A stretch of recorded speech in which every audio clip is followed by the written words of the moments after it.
Travis Juke channel hit the evening hours, 6 o'clock, Eastern Standard Time.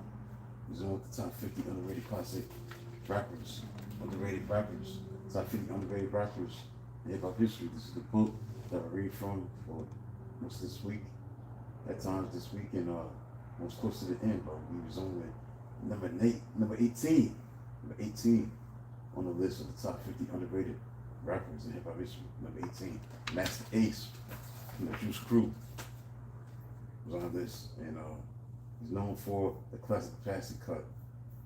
I remember him from the classic Posse cut, the Symphony. Now, this classic song, Masta Ace had the best lyrical performance of his career. Listen closely, so your attention's undivided. Many in the past have tried to do what I did. Just the way I came off, man, I'm gonna come off stronger and longer, even with the drum off.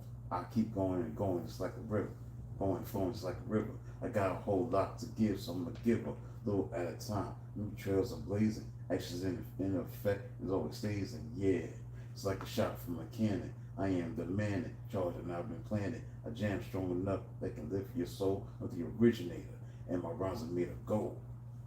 That's a classic verse right there, one of the great verses of all time. Not just in his career, but overall in rap. So in 1990, Masta Ace made his debut album, Take a Look Around. He had two minor hits like Me, Music Man, and Me in the Biz. 3 years later, Masta Ace released Slaughterhouse, which addressed the growing trend of violence in hip-hop music at that time, especially on the West Coast.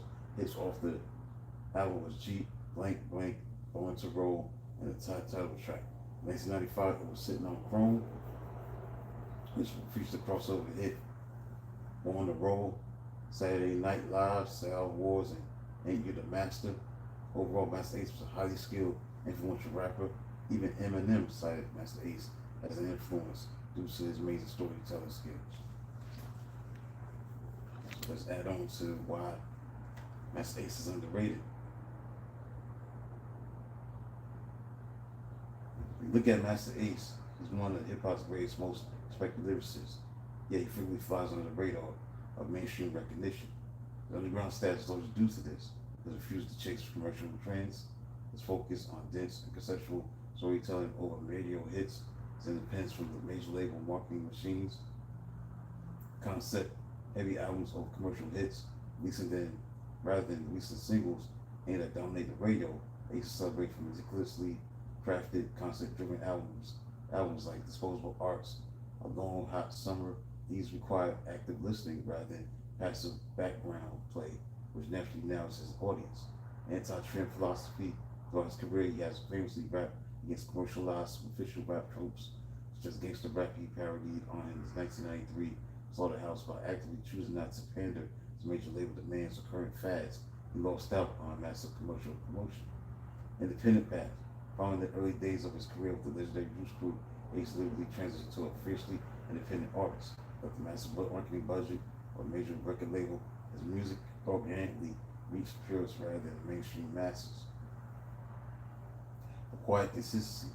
He has never been one for social media controversies, public beefs, or chasing clout.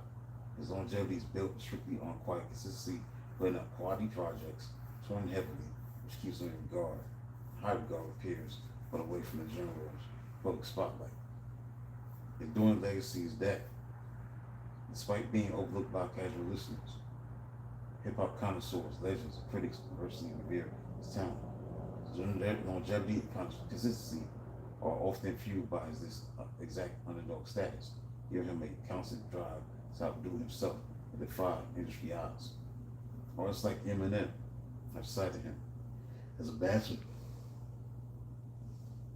early influence for ruining his undeniable mark on the culture. That's it. We'll look at Masta Ace. Come back at 6:30 at the bottom of y'all with number 17. Who's the 17th underrated rapper in hip hop history? I have to tune in at the bottom of the hour. Till then, talk to you soon.